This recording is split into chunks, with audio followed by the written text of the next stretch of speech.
think anything that makes things a bit more accurate will benefit the game. You're always going to get people that don't want people giving offside if they're like half an inch offside. Yeah. But then it's interesting is when you say to people, okay, so if you want them to be onside if they're half an inch onside, how far offside do they have to be before you give them offside?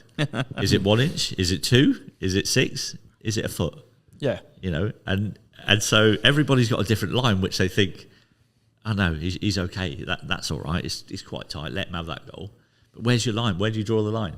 Literally, at some point, you have to draw a line at some point. So it doesn't really kind of matter where you draw it.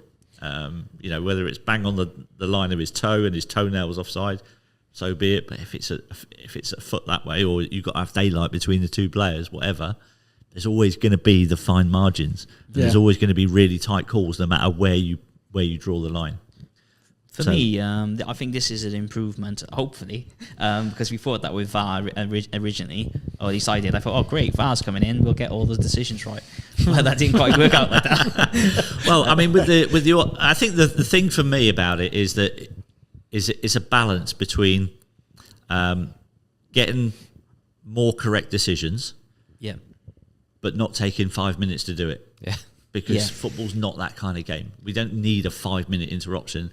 Because it's a really tight offside, you've got to draw all the lines and all that kind of stuff. So anything that reduces the time is good, as long as it doesn't impact on the quality of the decisions that's being made. Yeah, I think with this, the lines are going to be drawn by a computer rather than a human. So hopefully that'll lead to more consistency on how the lines are drawn.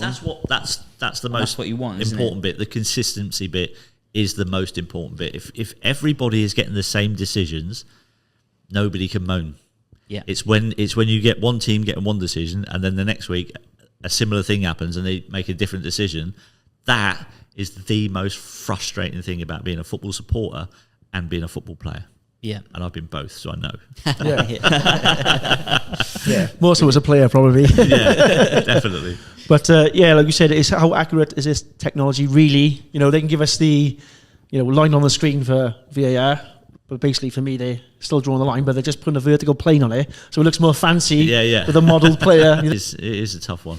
I mean, I don't know what the solution is.